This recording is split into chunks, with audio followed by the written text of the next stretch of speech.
ನಮಸ್ಕಾರ ವೀಕ್ಷಕರೇ. ನಮಸ್ಕಾರ ಮೇಡಮ್ ಈಗ ಸರ್ಪ ಸಮಸ್ಯೆಗಳು ಕೆಲವ್ರಿಗೆ ಹೇಳ್ತಾರೆ ಯಾವುದೋ ಜನ್ಮದ್ದು ಅಂದರೆ ಅಲ್ಲಿಂದ ಇಲ್ಲಿಗೆ ಬಂದಿದೆ, ಆ ಜನ್ಮದ್ದು ಸಮಸ್ಯೆಗಳು ಕೂಡ ಈ ಜನ್ಮದಲ್ಲಿ ಕಾಡ್ತಾ ಇದ್ದಾವೆ ಇವೆಲ್ಲ ಹೇಳ್ತಾರೆ.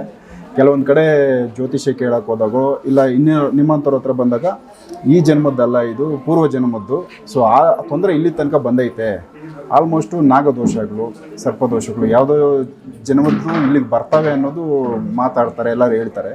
ಸೊ ನಿಮ್ಮ ಹತ್ರ ಸಾಕಷ್ಟು ಕೇಸುಗಳು ಬರೆದಿದ್ದಾವೆ, ನೀವು ಕೂಡ ಹಿಂದಿನ ಜನ್ಮದ್ದು ಚೆಕ್ ಮಾಡಿ ಆ ಸಮಸ್ಯೆ ಅಲ್ಲಿಂದು ಅಂತ ಐಡೆಂಟಿಫೈ ಮಾಡಿ ತೋರಿಸಿದ್ದೀರಾ. ಸೊ ಯಾವ ಥರದ್ದು ಈ ಕೇಸು ಮತ್ತು ಯಾವ ಥರ ಇವು ಫಾಲೋ ಮಾಡ್ತವೆ? ಒಂದು ಜನ್ಮ ಬಿಟ್ಟು ಇನ್ನೊಂದು ಜನ್ಮಕ್ಕೆ ಬರ್ತವೆ ಅಂದರೆ ಅಲ್ಲಿವರೆಗೂ ಆತ್ಮ ಕಾಯ್ತಾ ಇರುತ್ತಾ? ಇವರು ಎಲ್ಲಿದ್ದಾರೆ ಅಂತ ಅವ್ರ ಹಿಂದೆನೇ ಇರುತ್ತಾ? ಹೆಂಗಿದು ಸರ್? ಇವಾಗ ಹಿಂದಿನ ಜನ್ಮದಲ್ಲಿ ಬಂದು ಇಬ್ಬರು ನಾಗಿನಿ ಆಗಿರ್ತಾರೆ. ಅವ್ರದ್ದು ಒಬ್ರದ್ದು ಕರ್ಮ ಮುಗಿದ ತಕ್ಷಣ ಇವರು ಮನುಷ್ಯನ ಜನ್ಮ ತಗೊಂತಾರೆ, ಇನ್ನೊಂದು ಕರ್ಮ ಮುಗಿದಿರಲ್ಲ, ಹಾಗೆ ಅಳಿತಾ ಇರುತ್ತೆ. ಬಟ್ ಅವಾಗ ಏನಂದ್ರೆ ಹಿಂದಿನ ಜನ್ಮ ನಾಗಿನಿ ಆಗಿರ್ತಲ್ಲ, ಇವಾಗ ಮನುಷ್ಯ ಜನ್ಮ ತಗೊಂಡ್ರು ಬಿಡೋದಿಲ್ಲ, ಅದು ಕಾಯ್ತಾ ಇರ್ತೈತಿ. ನೀನ್ ಮನುಷ್ಯ ಜನ್ಮ ನಂದು ಕರ್ಮ ಮುಗುದಿಲ್ಲ, ನಿಂದು ಕರ್ಮ ಮುಗಿದಿದೆ ಹೋಗಿದೀಯಾ, ನೀನೇ ಬೇಕು ನನಗೆ ಅಂದ್ಬಿಟ್ಟು ಅವ್ರ ಹಿಂದೆನೆ ಸುತ್ತಾಡೋದು, ಅವ್ರ ಹಿಂದೆನೆ ಹೋಗೋದು. ನಾಗ ಆಗಿದ್ದಾಗ ಒಂದ್ರದ್ದು ಕರ್ಮ ಕಳೆದಿದ್ರೆ ಅದು ಮನುಷ್ಯ ಜನ್ಮಕ್ಕೆ ಬಂದಿರುತ್ತೆ, ಇನ್ನೊಂದು ಕರ್ಮ ಕಳೆದಿಲ್ಲ ಅಂದ್ರೆ ಅದು ಹಾಗೆ ಇರುತ್ತೆ. ಬಟ್ ಆ ಪಾರ್ಟ್ನರ್ಗೋಸ್ಕರ ಅದು ಹಿಂದೆ ಬಂದಿರುತ್ತೆ ಅಂತ. ಮನುಷ್ಯ ಇದು ಬಂದು ಪ್ರಾಣಿಗಳ ಜನ್ಮ ಬಂದು 14 ಜನ್ಮ ಇದೇ ಇರುತ್ತೆ ಸರ್. ಪ್ರತಿಯೊಂದು ಹಿಂದಿನ ಜನ್ಮ ಮಾಡಿದ ಕರ್ಮಗಳಿಗೆ ಈ ಜನ್ಮದಲ್ಲಿ ಅವರು ಆವಿಯಾಗಿ ಪ್ರಾಣಿಗಳಾಗಿ ಬಂದಿರ್ತಾರೆ. ಹಾಗಾಗಿ 14 ಜನ್ಮ ಯಾರು ಫಸ್ಟ್ ಮುಗಿದಿತ್ತೋ ಅವರು ಮನುಷ್ಯ ಜನ್ಮ ಬರ್ತಾರೆ. ಇವಾಗ ಈಗ ಇವು ನಾಗಿನಿ ಯಾರೋ ಒಬ್ರು ತಗೊಳ್ಳಿ, ಅವ್ರ ಅವ್ರ ಕರ್ಮ ಮುಗಿದ ತಕ್ಷಣ ಅವ್ರು ತಗೊಂಡ್ಬಿಟ್ಟಿರ್ತಾರೆ, ಇವ್ರ ಕರ್ಮ ಮುಗಿದಿರಲ್ಲ.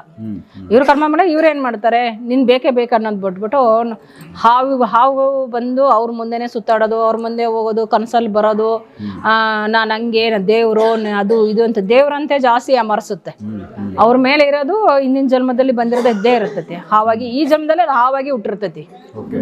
ಅದಾಗಿ ಅವ್ರು ಬಂದು ಏನು ಹೇಳುತ್ತಂದ್ರೆ, ನಾನು ದೇವರು, ನಾನು ನೀನು ಕಾಪಾಡಕ್ಕೆ ಬಂದಿದ್ದೀನಿ, ನಿನ್ನ ಮನೆ ದೇವರು, ಹಂಗೆ ನೀನು ನನ್ನ ಪೂಜೆ ಮಾಡಬೇಕು, ನನ್ನ ಪೂಜೆ ಮಾಡ್ಕೊಂಡೇ ಇರ್ಬೇಕು, ನೀನು ನನ್ನ ಜ್ಞಾನದಲ್ಲಿ ಇರ್ಬೇಕು ನೀನು ಅಂತ ಅಲ್ಲಿ ಬಂದು ಕನಸಲ್ಲಿ ಹೇಳೋದು, ಅವ್ರು ತೋರಿಸೋದು ಗೊತ್ತಾಗಿಲ್ಲ. ಯಾಕಂದ್ರೆ ಇದು ಒರಿಜಿನಲ್ ಹೇಳ್ಬೋದಾಗಿತ್ತಲ್ಲ, ನಾನು ನಿಂದು ಹಿಂದಿನ ಜನ್ಮದ್ದು ಪಾರ್ಟ್ನರು ಹಾಗಾಗಿ ಬಂದಿದ್ದೀನಿ ಅಂತ ಹೇಳ್ಬೋದಾಗಿತ್ತಲ್ಲ. ಹೇಳ್ಬಿಟ್ರೆ ನಮ್ಮ ಹತ್ರ ಬಂದು ತೆಗ್ಸ್ಕೊಂಡ್ಬಿಡ್ತಾರೆ ಅವರು. ಆಮೇಲೆ ಅದು ಪಕ್ಕದಲ್ಲಿ ಬರಕ್ಕಾಗಲ್ಲ, ಬಂದೋಬಸ್ತ್ ಮಾಡ್ಬಿಡ್ತಾರೆ. ಇವಾಗ ಮಂಡಲಗಳು ಹಾಕ್ತಾರೆ, ಮಂಡಲಗಳನ್ನ ತೆಗೆದು ಬಿಡ್ತಾರೆ, ಅದನ್ನೆಲ್ಲ ತೆಗೆದ್ಬಿಟ್ಟು ದೇವ್ರಂದ್ರೆ ಯಾವ್ದು ತೆಗಿಯಲ್ಲ. ಆ ದೇವ್ರಂದ ತಕ್ಷಣ ಓ ದೇವ್ರಪ್ಪ ನನ್ನ ಮೈ ಮೇಲೆ ಇರೋದು, ಬೇಡ ಹಾಗೆ ಇರ್ಲಿ, ಅದೆಲ್ಲ ತೆಗಿಬಾರ್ದು, ನಮ್ಮ ಮನೆದೇವ್ರು ಆಮೇಲೆ ಸಿಟ್ಟು ಮಾಡ್ಕೊಂಡ್ಬಿಡುತ್ತೆ ದೇವ್ರು ಅನ್ಕೊಂಡು ಇದ್ಬಿಡ್ತಾರೆ. ಅದಕ್ಕೆ ಆಗಿ ಜಾಸ್ತಿ ಹೇಳೋದು ದೇವ್ರು ಅಂತ ಹೇಳ್ಬಿಟ್ಟು ಅವ್ರ ಹತ್ರ ಮೈ ಮೇಲೆ ಇರುತ್ತೆ. ಆಕ್ಚುಲಿ ಇರೋದು ದೇವ್ರು ಇರಲ್ಲ, ಅದು ಇರ್ತವೆ. ಅದು ಬಂದು ಹಿಂದಿನ ಪರಂಪರೆಯಿಂದ ಬಂದಿರೋದು, ಅವ್ರ ತಾತ ಮುತ್ತಾತ ಕಾಲದಿಂದ ಬಂದಿರೋ ಪರಂಪರೆಯಿಂದ ಬಂದಿದ್ರೆ ಮಾತ್ರ ಅದು ದೇವರಾಗಿರುತ್ತೆ. ಇವಾಗ ಇದೆ ಮುಂದೆ ನಮ್ಮ ತಾತ ಮುತ್ತಾತ ಕಾಲದಿಂದ ಪರಂಪರೆಯಿಂದ ಹಾವ ಪೂಜೆ ಮಾಡಲ್ಲ, ಹಾವನ್ನೇ ಇಲ್ಲ ನಮ್ದು, ಇವಾಗ ಯಾಕೆ ಬಂತಂತ ಗೊತ್ತಿಲ್ಲ ನಮಗೆ ಅಂತ ಹೇಳ್ತಾರಲ್ಲ, ಅಂಥದ್ದು ಬಂದು ಹಿಂದಿನ ಜನ್ಮ ಮಾಡಿದ ಕರ್ಮದಿಂದಾನೇ ಬಂದಿರುತ್ತೆ. ಅವರು ಏನ್ ಮಾಡ್ತಾರೆ, ಬೇರೆ ಎಲ್ಲರೂ ಹೋಗಿ ತೆಗ್ಸ್ಕೊಂಡ್ಬಿಡ್ತಾರೆ, ಮಂಡಲ ಪೂಜೆ ಹಾಕಿ ಮಾಡ್ಬಿಡ್ತಾರೆ, ಏನಾರ ಹಾವಿಂದು ಸರ್ಪದೋಷ ಅಂತ ಇರ್ತಾರೆ ಅಂತೆಲ್ಲ ಮಾಡ್ಬಿಡ್ತಾರೆ ಅಂದ್ಬಿಟ್ಟು ಅದೇನ್ ಮಾಡುತ್ತೆ, ದೇವ್ರನ್ನತ್ತೆ. ದೇವ್ರು ಅನ್ಕೊಂಡು ಅವ್ರ ಮೇಲೇನೆ ಇರುತ್ತೆ. ಅವ್ರು ಯಾವಾಗ ಬರುತ್ತೆ ಅವ್ರ ಮೇಲೆ ಹೋಗೋದು ಬರೋದು ಮಾಡೋದು ಈ ತರ ಎಲ್ಲ ಮಾಡ್ತಾ ಇರ್ತಾರೆ. ಸೊ ಅವ್ರಿಗೆ ಯಾಮಾರಿಸ್ಕೊಂಡು ಹೋಗುತ್ತೆ, ಪೂಜೆ ತಗೊಂತಾ ಹೋಗುತ್ತೆ, ಮಜಾ ತಗೊಳ್ಳೋದು. ಯಾವ್ದ ಕಡೆ ಸಂಸಾರನೇ ಮಾಡಕ್ ಶುರು ಮಾಡ್ಕೊಂಡ್ಬಿಡುತ್ತೆ ಅದು. ಓಕೆ, ಹಿಂಗೂ ಇರುತ್ತದೆ. ಅಯ್ಯೋ ಅದೇನೆ ಮಾಡೋದು ಸರ್. ಅವರು ಹಸ್ಬೆಂಡ್ ಇದ್ರೆ ಹಸ್ಬೆಂಡ್ ರೂಪ ತಗೊಂಡೇ ಸಂಸಾರ ಮಾಡುತ್ತೆ ಅದು. ನೀನ್ ಬೇಕು ಅಷ್ಟೇ ನನಗೆ, ನಾನು ಸಿನಿಮಾದಲ್ಲಿ ಹೌದೌದು, ಅದು ಫಿಲ್ಮ್ ಅಂತಲ್ಲ, ಅದು ರಿಯಲ್ ಕಥೆನೇ. ಅದು ಆ ರಿಯಲ್ ಕಥೆಗಳು ನನ್ನ ಹತ್ರ ಬಂದು ಕೇಸ್ಗಳೇ ಬೇಜಾನ್ ಇದಾವೆ. ಅದ್ರಾಗಿ ಅದ್ರ ಮುಖಾಂತರ ನಾನು ಹೇಳ್ಬಲ್ಲೆ. ಅಂದ್ರೆ ನಾನು ಸ್ವಲ್ಪ ಹಿಂದಿನ ಜನ್ಮ ನೋಡೋದಕ್ಕೆ ನನಗೆ ಅದೆಲ್ಲ ಸ್ವಲ್ಪ ಅನುಭವ ಅದ್ರ ಬಗ್ಗೆ ಗೊತ್ತಾಗ್ತೆ. ಹಾಗಾಗಿ ಅದ್ರ ಬಗ್ಗೆ ನಾನು ಸ್ವಲ್ಪ ಸ್ಟಡಿ ಮಾಡಿದ್ದೀನಿ, ಹಾಗಾಗಿ ಹೇಳ್ತೀನಿ. ಸೊ ಇವು ಕಾಡ್ತಾರೆ, ಒಂದು ಲೈಫ್ ಬಿಟ್ಟು ಇನ್ನೊಂದು ಲೈಫ್ಗೂ ಬಂದು ಈ ಮನುಷ್ಯನ ಜೀವನದಲ್ಲಿ ನಾವು ಹುಟ್ಟಿದ್ರು ಕೂಡ ಹಳೆ ಪಾರ್ಟ್ನರ್ಗಳು ಹಾವಿನ ರೂಪದಲ್ಲಿದ್ರು, ಆ ಆತ್ಮಗಳ ಸೋಲುಗಳು ಬಂದು ಈಗ ಕಾಡ್ತಾ ಹೋಗ್ತಾ ಇರ್ತವೆ ಸರ್. ಅದು ನೋಡಿ ಜೆಂಟ್ಸ್ ಬಂದು ಹಾವು ಬಂದು ಕಾಣಿಸ್ತಲ್ಲ, ಅದು ಲೇಡೀಸು ನಾಗಿನಿ. ಅದು ನಾಗಿನಿ ಬಂದು ನಾನು ದೇವ್ರು ಅಂತ ಅವ್ರಿಗೆ ಕಟ್ಟದು ಕೊಡುತ್ತೆ. ಮೇಲು ಗಂಡಸಿಗೆ ಹೆಣ್ಣು ಹಾವು, ಗಂಡಸಿಗೆ ಇದು ಹೆಣ್ಣಿಗೆ ಗಂಡ ಹಾವುಗಳು. ಈ ತರ ತುಂಬಾ ಜನಗಳಿಗೆ ಯಾಮಾರಿಸ್ತಿದ್ದಾವೆ. ಅದು ಅವ್ರಿಗೆ ಗೊತ್ತಾಗೋದಿಲ್ಲ. ಇವಾಗ ನೋಡಿ ನಮ್ಮ ಮೇಲೆ ಒಂದು ದೇವ್ರಿದೆ ಅಂದ ತಕ್ಷಣ ನಾವೆಲ್ಲ ತೆಗ್ಸಕ್ ಹೋಗ್ತೀವ, ಬೇಡ ಹಾಗೆ ಇರ್ಲಿ, ನಮ್ಗೆ ರಕ್ಷಣೆ ಐತೆ. ರಕ್ಷಣೆ ಇದೆ, ನಮ್ಮ ಮನೆ ಕಾಪಾಡುತ್ತೆ. ಹೌದು. ಬೇಡಪ್ಪ ಯಾಕೆ ತೆಗಿಸ್ಬೇಕು, ನಮ್ಮ ಮೇಲೆ ದೇವ್ರು ಇರ್ಬೇಕು, ನಾವೇಕೆ ಇದು ಮಾಡ್ಕೋಬೇಕು ಅನ್ನೋದು ಬಿಟ್ಬಿಡ್ತಾರೆ. ಅದೇ ದೆವ್ವ ಅಂತೇಳಿ ಎಲ್ಲಾ ಕಡೆಗೆ ಓಡಾಡ್ತಾರೆ. ಫಸ್ಟ್ ದೇವಸ್ಥಾನಕ್ಕೆ ಹೋಗ್ಬೇಕು, ತೆಗಿಬೇಕು, ಮಾಡ್ಬೇಕು ಅಂತಾರೆ. ಹಂಗಾಗಿ ಅದು ಯಾಮಾರ್ಸೋದು ಸರ್ ಜನಗಳಿಗೆ. ಅದನ್ನ ನೋಡಿ, ಇವಾಗ ನಾನು ಇನ್ನೊಂದು ಹೇಳ್ತೀನಿ. ದೇವ್ರಾಗಿದ್ರೆ ಮೈಕೈ ನೋವು ಕೊಡಲ್ಲ, ತಲೆನೋವು ಕೊಡಲ್ಲ, ಸುಸ್ತು ಮಾಡಲ್ಲ, ಅದೆಲ್ಲ ಏನ್ ಮಾಡೋದಿಲ್ಲ. ದೇವ್ರ ಅವುಗಳಿದ್ರೆ ದೇವ್ರಿದ್ರೆ. ಅದೇ ನಾಗ ಆತ್ಮ ಇದ್ರೆ, ನಾಗ ನಾನು ದೇವ್ರು ಅಂತ ಹೇಳ್ಕೊಂಡು ಮೋಸ ಮಾಡ್ಕೊಂಡಿದ್ರೆ ಅದೆಲ್ಲಾನು ಕೊಡುತ್ತೆ, ಎಲ್ಲ ತೊಂದರೆ ಕೊಡುತ್ತೆ. ಅವ್ರಿಗೆ ಗೊತ್ತಾಗೋದಿಲ್ಲ ಇದು ದೇವ್ರಿದೆ ಬಿಡು ಅಂತ. ಅವ್ರಿಗೆ ಕಾಲು ನೋವು ಬರುತ್ತೆ, ತಲೆನೋವು ಬರುತ್ತೆ, ಕಣ್ಣೂರಿ ಬರುತ್ತೆ, ಮತ್ತೆ ಒಂಥರ ಸುಸ್ತು ತರ ಇರ್ತಾರೆ. ಇವರು ದೇವ್ರು ಅನ್ಕೊಂಡಿರ್ತಾರೆ. ದೇವ್ರಲ್ಲ, ಅರ್ಥ ಮಾಡ್ಕೊಳ್ಳಿ. ಅಂತದಿದ್ರೆ ನಮ್ಮ ಹತ್ರ ಅಂತ ಸುಮಾರು ಜನ ಇದ್ದಾರೆ, ಅವ್ರ ಹತ್ರ ಹೋಗಿ ತೆಗಿಸ್ಕೊಳ್ಳಿ ಅಂತ ಹೇಳ್ತೀನಿ. ಸೊ ಇದು ಹಿಂದಿನ ಜನ್ಮದ್ದು ಸ್ಪೆಷಲಿ ಹಾವುಗಳು ಕಾಡುವಂತ ಹಿಂದಿನ ಜನ್ಮದ್ದೇ ಬರುತ್ತೆ ಸರ್. ಇದು ಇವಾಗಿನ ಬರೋದಿಲ್ಲ. ಇದು ಶಾಪಗಳಿಗೆ ಬರೋದಿಲ್ಲ, ಇದು ಬರೀ ಆತ್ಮ ಬಂದು ಸರ್. ಶಾಪ ಅಂದ್ರೆ ಇವಾಗ ಈ ಜನ್ಮದಲ್ಲಿ ಯಾರು ಸಾಯಿಸಿರ್ತಾರೋ, ಈ ಜನ್ಮದಲ್ಲಿ ಯಾರು ಬೇಕಂತ ಹಾವು ಸಾಯಿಸೋದು, ಮನೆ ಹತ್ರ ಹಾವು ಬಂತು, ಹೊಲದಲ್ಲಿ ಹಾವು ಬಂತು ಅಂತೇಳಿ ಸಾಯಿಸ್ತಾರಲ್ಲ, ಅವ್ರಿಗೆ ಶಾಪ ರೂಪದಲ್ಲಿ ಹೋಗಿ ಅವ್ರಿಗೆ ಏನ್ ತೊಂದರೆ ಕೊಡ್ಬೇಕು ಅದು ತೊಂದರೆ ಕೊಡುತ್ತೆ. ಅದು ಜಾಸ್ತಿ ತೊಂದರೆ ಕೊಡುತ್ತೆ. ಹಾವಾಗಿ ಆಡೋದು ಒಂದ್ ಸಾಂಗ್ ನೋಡಿ, ಏನಾರು ಒಂದು ಸಾಂಗ್ ಹಾಕ್ಬಿಟ್ರೆ ಸಾಕು, ಹಾವಿನ ತರನೇ ಆಡ್ತಾರೆ. ಅವು ಬಂದು ಈ ಹಾವು ಸಾಯಿಸಿದವರು, ಹಾವು ಸಾಯಿಸಿದವರು. ಅವಾಗ ಒಂದ್ ಸಾಂಗ್ ಹಾಕಿ ಒಂದು ಹಾವಿಂದ ಒಂದು ಹೂದ ತರ ಇರ್ತಲ್ವಾ, ಅದು ಪುಂಗಿ ಹೋದ ತರ ಹಾಕ್ಬಿಡಿ, ಅವ್ರು ಹೆಂಗ್ ಆಡ್ತಾರ ನೋಡಿ. ಅದು ಒಂದು ಇದಕ್ಕೆ ಹೋಗ್ಬಿಡುತ್ತೆ, ಹಾವಿನ ರೂಪ ಅದು ತಗೊಳ್ಳಿ. ಅವರು ಇವ್ರು ಹಾವು ಸಾಯಿಸಿರ್ತಾರಲ್ವಾ, ಅದ್ ಆತ್ಮ ಇರುತ್ತೆ. ಇದು ಹಿಂದಿನ ಜನ್ಮದಾದ್ರೆ ಹೇಳ್ತಾರೆ ಹಾವಿನ ರೋಷ 12 ವರ್ಷ ಅಂತ. ಅಂದ್ರೆ ಅದು ಸತ್ತ ಮೇಲೂ ಅದು 12 ವರ್ಷ ಕಾಡುತ್ತೆ, ಬಿಡೋದಿಲ್ಲ ಅವ್ರನ್ನ. ಅಂದ್ರೆ ಇದು ಅವ್ರ ಆತ್ಮ ಬಂದು ಕಾಡ್ತದೆ. ಆತ್ಮನೇ. ಈ ಮನುಷ್ಯಂದೇನು ನಾವು ಸತ್ತೋಗ್ಬಿಟ್ರೆ ದೆವ್ವ ಗಾಳಿ ಅಂತ ಹೇಳ್ತೀವಿ, ಅದೇ ತರ ಪ್ರಾಣಿಗಳದ್ದು. ಹಾವಿನ ಮಾತ್ರ ಭಾರಿ ಸರ್. ಬೇರೆ ಪ್ರಾಣಿಗಳು ಬಿಟ್ಬಿಡಿ, ಅವು ಅಷ್ಟೇ ಎದ್ರುಕೊಂಡು ಹೋಗ್ಬಿಡ್ತವೆ. ಮೇಡಮ್ ಇವಕ್ಕೆಲ್ಲ ಪರಿಹಾರ ಅಂದ್ರೆ ಸ್ವಲ್ಪ ದೈವ ಶಕ್ತಿ ಅನ್ನೋದು ಬಲ ಇರ್ಬೇಕು ಸರ್. ಮನೆಯಲ್ಲಿ ದೈವ ಶಕ್ತಿ ಬಲ ಇದ್ರೆ ಅವೆಲ್ಲ ಒಳಗಡೆ ಬರೋದಿಲ್ಲ. ಅದಕ್ಕೆ ನಾನು ಹೇಳೋದು, ಚೆನ್ನಾಗಿ ಪೂಜೆ ಮಾಡಿ ವಾರದಲ್ಲಿ 1-2 ಸರಿ ದೇವಸ್ಥಾನಕ್ಕೆ ಹೋಗಿ, ಅವಾಗ ನಿಮ್ಮಿಂದ ಬರೋದಿಲ್ಲ. ಅವು ದೂರ ಸರಿದೆ, ಈ ದೇವಸ್ಥಾನಕ್ಕೆ ಹೋಗ್ತಾರೆ, ನನ್ನ ಕೈಲಿ ಆಗಲ್ಲಪ್ಪ ಅಂತೇಳಿ ದೂರ ಸರಿತವೆ. ಮನೇಲಿ 2 ಟೈಮ್ ದೀಪ ಹಚ್ಚಿ ಚೆನ್ನಾಗಿ ಪೂಜೆ ಮಾಡಿ ದೇವ್ರಿಗೆ, ಅವಾಗ ನಿಮ್ಮ ಹತ್ರ ಬರೋದಿಲ್ಲ ಅವು. ನೀವು ಇದೆಲ್ಲ ಮಾಡಿದಾಗ ಯಾವಾಗ ಸೋಂಬೇರಿತನ ಮಾಡ್ತೀರೋ, ಅವೆಲ್ಲ ಯಾವ ದೇವಸ್ಥಾನಕ್ಕೆ ಯಾರು ಹೋಗ್ತಾರೆ ಬಿಡು, ದೇವಸ್ಥಾನಕ್ಕೆ ಕಂಡ್ಕೊಂಡು ಕುಂತ್ರೆ ಒಂದೊಂದೇ ಅವು ಜಾಸ್ತಿ ಆಗ್ತಾ ಬರುತ್ತೆ. ಆಮೇಲೆ ಪರ್ಮನೆಂಟ್ ಹೋಗ್ಲಾರ ತರ ಮಾಡ್ತವೆ. ಮನೇಲಿ ಪೂಜೆ ಮಾಡಕ್ಕೆ ಬಿಡೋದಿಲ್ಲ ಎಷ್ಟೋ ಅವುಗಳು. ಇವರು ಬಿಡು ಇದ್ರಲ್ಲಿ ಏನು ಇಲ್ಲ ಮಾಡಿದ್ರೆ ಏನ್ ಬರುತ್ತೆ ಅಂದ್ರೆ ಅವ್ರ ಮೆಂಟಾಲಿಟಿ ಅವರೇನೆ ನೆಗೆಟಿವ್ ಆಗಿ ಕ್ರಿಯೇಟ್ ಆಗೋ. ಈಗ ನೋಡಿ, ಇವಾಗ ಹೊರದೇಶಲ್ಲಿ ಹೋದ ಹುಡುಗರು ಮಕ್ಕಳು ಎಷ್ಟೋ ಜನ ಮಕ್ಕಳಿದ್ದಾರೆ. ಅವ್ರು ಏನ್ ಮಾಡ್ಬಿಡ್ತಾರೆ, ಅಲ್ಲಿ ಹೋಗ್ಬಿಟ್ಟು ಅವ್ರದ್ದು ಅವರ ದೇಶದಲ್ಲಿ ಏನಿದೆ ಅದು ಕಲ್ತ್ಬಿಟ್ಟಿರ್ತಾರೆ.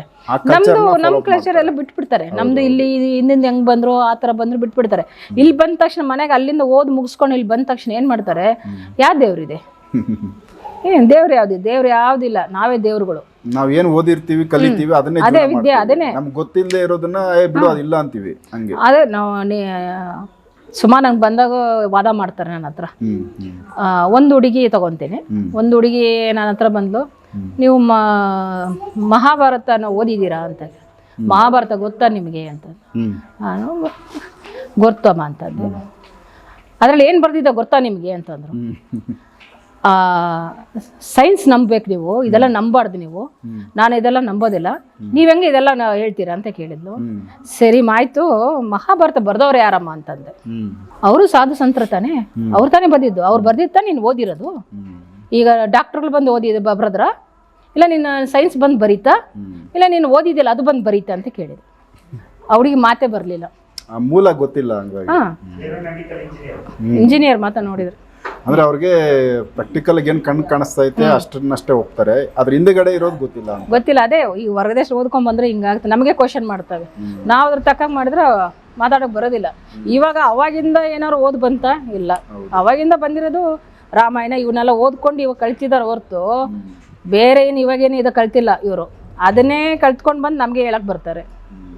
ಅಲ್ಲ, ಹಿಸ್ಟ್ರಿ ಇವಾಗ ಈಗ ಓದೋದು ಕಮ್ಮಿ. ಯಾರು ರಾಮಾಯಣ ಆಗ್ಬೋದು, ಮಹಾಭಾರತ ಆಗ್ಬೋದು, ಯಾರೋ ಹಳಬರು ತುಂಬ ಏಜ್ ಆದವ್ರು ಓದ್ಕೊಂತಾರೆ. ಹೆಂಗಿರೋರು ಈಗಿನವರು ಈಗಿನ ಟೆಕ್ನಾಲಜಿ ಎಜುಕೇಷನ್ ಏನೈತೆ ಇದನ್ನಷ್ಟೇ ಓದ್ತಾರೆ, ಈ ಬುಕ್ಗಳನ್ನ ಓದಲ್ಲ. ಬಟ್ ನಮ್ಮ ಪೂರ್ವಿಕರು ಇವುಗಳನ್ನೆಲ್ಲ ಗ್ರಂಥಗಳಲ್ಲಿ ಇಟ್ಟಿದ್ದಾರೆ, ದೇವಸ್ಥಾನಗಳಲ್ಲಿ ಇಟ್ಟಿದ್ದಾರೆ, ಸರ್ ಮುಂದೆ ನಡೆಯೋದನ್ನು ಬರ್ದಿದ್ದಾರೆ, ಕೆತ್ತನೆಗಳು ಮಾಡಿದ್ದಾರೆ. ಸೊ ಇವೆಲ್ಲ ಇರೋದ್ರಿಂದ ಅಲ್ಲಿ ಇದೆ ಸಾಕ್ಷಿ ಸಮೇತ. ಸಾಕ್ಷಿ ಇದೆ. ಇವಾಗ ಇವರ ಸೈನ್ಸ್ ಅಂತ ಹೇಳ್ತಾರೆ, ಮುಂದೆ ನಡೆಯೋದು ಹೇಳಿ ಇವರು ಗೊತ್ತಾಗಲ್ಲ ಫ್ಯೂಚರ್. ಅದನ್ನೇ ಇವ ಋಷಿಮನಿಗಳು ನಮ್ಮ ಇವ್ದು ಋಷಿಮನಿಗಳು ಮುಂಚೆ ಏನ್ ಆಗುತ್ತೆ ಅನ್ನೋದು ಬರೆದು ಬಿಟ್ಟು ಹೋಗಿದ್ದಾರೆ. ಅದೇ ಹೆಂಗೆ ಅದೇ ಇದಕ್ಕೆ ಸೈನ್ಸ್ ಇದಕ್ಕೆ ಮ್ಯಾಚ್ ಆಗಲ್ಲ. ಯಾಕೆ ಅಂದ್ರೆ ಅದು ಕಾಣಿಸಿದ್ರೆ ಹೋಗ್ತಾರೆ, ಕಾಣಿಸದೇ ಇರೋದು ಒಪ್ಪಲ್ಲ. ಬಟ್ ಇಲ್ಲಿ ಬರೋ ಕೇಸ್ಗಳು ಯಾವ ಕಣ್ಣಿಗೆ ಕಾಣಿಸಲ್ಲ, ಸಮಸ್ಯೆ ಮಾತ್ರ ಇದೆ. ಸಮಸ್ಯೆ ಅಂದ್ರೆ ಇದು ಸೈನ್ಸ್ ಮೀರಿದ್ದು. ಹಂಗಾಗಿ ಇದನ್ನು ಪತ್ತೆ ಆಗಕ್ಕೆ ಯಾವಾಗ ಆಗುತ್ತೋ ಗೊತ್ತಿಲ್ಲ. ಸೈನ್ಸ್ ಕಂಡುಹಿಡಿಯಕ್ ಆಗಲ್ಲ. ಸೈನ್ಸ್ ಏನ್ ಕಂಡುಹಿಡಿತಂದ್ರೆ ಅದಿದೆ ಇದಿದೆ ಅಂತ ಹೇಳ್ತಾರೆ ಹೊರತು ಅದು ಯಾವ್ದು ಇರೋದಿಲ್ಲ, ಇರೋದೇ ಬೇರೆ ಇರ್ತವೆ. ಸೊ ಈ ಹಾವಿಂದು ಶಾಪಗಳು ಒಂದು ಹಳೆ ಜನ್ಮದ ಪಾರ್ಟ್ನರ್ಗಳಾಗಿದ್ರೆ ಅದ್ರ ಜೋಡಿ ಏನಾದರೂ ಮನುಷ್ಯನ ರೂಪಕ್ಕೆ ಬಂದಿಗ ಅದು ಬರುತ್ತೆ ಒಂದು. ಇಲ್ಲಾಂದ್ರೆ ಎಲ್ಲೋ ಒಂದ್ ಕಡೆ ಹೊಡೆದಿರಬೇಕು, ಅವಾಗ ಅದ್ರದ್ದು ಶಾಪನೋ ಇಲ್ಲ ಆತ್ಮನೋ ಇವ್ರಿಗೆ ಕಾಡುತ್ತೆ. ಈ ಒಂದು ಸಮಸ್ಯೆ. ಬಟ್ ಇದಕ್ಕೆ ಪರಿಹಾರ ಇದೆ. ಪರಿಹಾರ ಇದೆ, ಪ್ರತಿಯೊಂದು ಪರಿಹಾರ ಇದೆ ಸರ್. ಹಿಂದಿನ ಜನ್ಮ ಏನು ಕರ್ಮ ಮಾಡಿದ್ರು ಪರಿಹಾರ ಇದೆ, ಈ ಜನ್ಮ ನೀವು ಕರ್ಮ ಮಾಡಿದ್ರು ಪರಿಹಾರ ಇದೆ. ಅದು ತಿದ್ಕೋಬೇಕಷ್ಟೇ. ಸೊ ನಿಮ್ಮಂಥವ್ರ ಹತ್ರ ಬರ್ದೆ ಅವರೇ ಮಾಡ್ಕೊಳಕ್ಕೆ ಏನಾನ ಆಯ್ತಾ ಆಪ್ಷನ್ಸ್? ಸರ್ ಅವರೇ ಮಾಡ್ಕೋಬೇಕಂದ್ರೆ ಏನಿಲ್ಲ, ನೀವು ದೇವಸ್ಥಾನಕ್ಕೆ ನಾಗಕಟ್ಟೆ ಇದೆ ಅಲ್ವಾ, ನಾಗರಕಟ್ಟೆಗೆ ಹೋಗ್ಬಿಟ್ಟು 48 ದಿವಸ ಒಂದು ಮಂಡಲ ಮಾಡಬೇಕು. ಮಂಡಲ ಅಂದ್ರೆ ಯಾವ ಥರ ಅಂದ್ರೆ ಬೆಳಗ್ಗೆ 5 ಗಂಟೆಗೆ ಎದ್ದು ಸ್ನಾನ ಗೀನ ಮಾಡ್ಕೊಂಡು ಅದಕ್ಕೆ ಹೋಗಿ 9 ಸುತ್ತ ಹಾಕ್ಬೇಕು ಸರ್, ಜಾಸ್ತಿ ಹಾಕ್ಬಾರ್ದು. 9 ಸುತ್ತ ಯಾಕೆ ಹಾಕ್ಬೇಕಂದ್ರೆ ನವಗ್ರಹಗಳು 9, ಇವರಿಗೆ ದೋಷ ಯಾವ ಗ್ರಹದಿಂದ ಬಂತಂತ ಗೊತ್ತಾಗಲ್ಲ, ಯಾರಿಗೂ ಕಂಡುಹಿಡಿಯಕ್ ಆಗೋದಿಲ್ಲ. ಅದಕ್ಕೆ ಎಲ್ಲಾ ಗ್ರಹಗಳಿಗಂತೂ ಒಂದು ಸುತ್ತ ಹಾಕ್ಬೇಕು. ಗೊತ್ತಾಗಲ್ಲ ಅಂದ್ರೆ ಒಂದು 9 ಹೂವು ಇಟ್ಕೋಬೇಕು, ಒಂದೊಂದು ಸುತ್ತಿಗೆ ಒಂದೊಂದು ಹೂವು ಮುಂದ್ಗಡೆ ಹಾಕ್ಬೇಕು. ಅವಾಗ 9 ಸುತ್ತಾಗುತ್ತೆ. ಅದು 9 ಸುತ್ತ ಆದ್ಮೇಲೆ ಇವರು ಪೂಜೆ ಮುಗಿಸ್ಕೊಂಡು ಬರಬೇಕು. ಫಸ್ಟ್ ದಿನ ಚೆನ್ನಾಗಿ ಪೂಜೆ ಮಾಡಬೇಕು. ಲಾಸ್ಟ್ 47ನೇ ದಿವಸ ಏನ್ ಮಾಡ್ಬೇಕಂದ್ರೆ ಸ್ವಲ್ಪ ಅನ್ನದಾನ ಮಾಡಬೇಕು, ಎಲ್ಲರಿಗೂ ಭಕ್ತರುಗಳ ಅನ್ನದಾನ ಮಾಡಬೇಕು.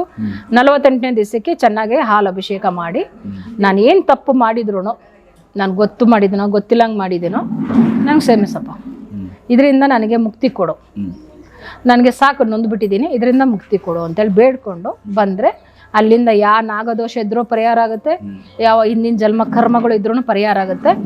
ನಾಗ ಸಂಬಂಧಪಟ್ಟಿದ್ದು ಇದು ಒಂದೇ ಸರ್, ಎಲ್ಲ ಕರ್ಮಗಳು ತೆಗೆದಿದ್ದು ಒಂದೇನೆ. ಸೊ ಹಾಗಾಗಿ ಯಾಕಂದ್ರೆ ಹೇಳಿತಂದ್ರೆ ನೀನು ಒಂದ್ ದಿವಸ ಹೋಗಿ ಕುತ್ಕೊಂಡು ನೀನು ಅಲ್ಲಿನ ಮಂಡಲದಲ್ಲಿ ಕುತ್ಕೊಂಡು ಪೂಜೆ ಮಾಡ್ಕೊಂಬಂದ್ರೆ ನೀನು ಹಿಂದಿನ ಜನ್ಮ ಮಾಡಿದ ಕರ್ಮ ಈ ಜನ್ಮ ಮಾಡಿದ ಕರ್ಮ ಎಷ್ಟೋ ಇರುತ್ತೆ. ನೀನು ಒಂದಿನ ಮಂಡಲ ಪೂಜೆ ಮಾಡ್ಕೊಂಡು ಕುತ್ಕೊಂಡ್ಬಿಟ್ರೆ ನಾನು ಹೋಗ್ಬಿಡ್ಬೇಕಾ? ನೀನು ಕಷ್ಟಪಟ್ಟು ನನ್ನ ಪೂಜೆ ಮಾಡು, ಹೋಗ್ಬೇಕಾ ಬೇಡವಾ ನಾನು ನೋಡ್ಕೊತೀನಿ ಅಂತ ಹೇಳುತ್ತೆ. ಹಾಗಾಗಿ ನೀವು ಕಷ್ಟಪಟ್ಟು ಬೆಳಗ್ಗೆ 5 ಗಂಟೆಗೆ ಎದ್ದು ಕಷ್ಟಪಟ್ಟು ಪೂಜೆ ಮಾಡಿ, ಎಂಥ ನಾಗದೋಷ ಇದ್ರೂ ಶಾಪ ಇದ್ರೂ ಎಲ್ಲ ಒಟ್ಟಾಗುತ್ತೆ. ಸೂಪರ್. ಕೆಲವರು ಪ್ರತಿಷ್ಠಾಪನೆಗಳು ಮಾಡಿಸ್ತಾರೆ ನಾಗರ ಕಲ್ಲುಗಳನ್ನ ಕೆಲವೊಂದು ದೋಷಗಳಿಗೆ. ಸೊ ಅದು ಕೂಡ ಇದೆ ಸರ್. ಅದು ಬಂದು ತಾತ ಮುತ್ತಾತರ ಕಾಲದಿಂದ ಏನಾರು ಇವ್ರು ಮಾಡ್ಕೊಂಬಂದು ಬಿಟ್ಬಿಟ್ಟಿದ್ರೆ ಮತ್ತೆ ಅದೊಂದು ಧ್ವಂಸ ಮಾಡಿಬಿಟ್ಟಿದ್ರೆ ಏನೋ ಗೊತ್ತಿಲ್ಲಂಗೆ ಇದ್ಬಿಟ್ಟಿದ್ರೆ ಅದನ್ನ ಇವರು ಪ್ರತಿಷ್ಠಾಪನೆ ಮಾಡಲೇಬೇಕು. ಈ ನಾಗ ದೋಷಕ್ಕೆ ಇದಕ್ಕೆ ಬೇಡ, ಪರಂಪರೆಯಿಂದ ಬಂದ್ರೆ ಮಾತ್ರ ಮಾಡ್ಬೋದು. ಸುಮ್ಮನೆ ಇವಕ್ಕೆಲ್ಲ ಈ ಅಶ್ವತ್ಥಕಟ್ಟೆ ನಾಗಕಟ್ಟೆ ಸುತ್ತಿದ್ರೆ ಸಾಕು, ಅದಕ್ಕೆ ಹೋಗುತ್ತೆ.